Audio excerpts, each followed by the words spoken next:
அன்பான உறவுகளின் அடையாளம், பாரம்பரியத்தின் அழகான வெளிப்பாடு. இப்போது நீங்கள் பார்க்கும் இந்த அழகிய தாய்மாமன் மாலை குழந்தைகளின் சிறப்பு நிகழ்விற்காக அன்போடு வடிவமைக்கப்பட்டுள்ளது.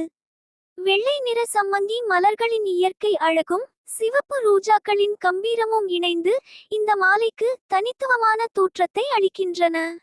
தங்க நிற அலங்கார வேலைப்பாடுகளும் அழகிய தொங்கல் வடிவமைப்புகளும் மாலையின் அழகை மேலும் உயர்த்துகின்றன. 5 வயது மற்றும் 8 வயது குழந்தைகளுக்காக சரியான அளவிலும் எடையிலும் இந்த மாலை தயாரிக்கப்பட்டுள்ளது. தாய்மாமன் சீர், காதணி விழா, பிறந்தநாள் விழா மற்றும் குடும்ப பாரம்பரிய நிகழ்ச்சிகளுக்கு இந்த மாலை ஒரு சிறந்த தேர்வாக அமைகிறது. ஒவ்வொரு மலரும் புதியதாக தேர்வு செய்யப்பட்டு அனுபவம் வாய்ந்த கலைஞர்களின் கைவண்ணத்தில் நேர்த்தியாக உருவாக்கப்பட்டுள்ளது. உங்கள் குடும்பத்தின் மகிழ்ச்சியான தருணங்களை மேலும் சிறப்பாக்க தேனி ஃப்ளவர் டிசைனர்ஸ் எப்போதும் உங்களுடன். மேலும் தொடர்புக்கு 9074394699. மலர்களால் உறவுகளை அழகாக்குகிறோம். இந்த வீடியோ பிடித்திருந்தால் லைக் பண்ணவும், நண்பர்களுக்கு ஷேர் பண்ணவும், நம்முடைய சேனலை சப்ஸ்கிரைப் செய்யுங்கள். நன்றி.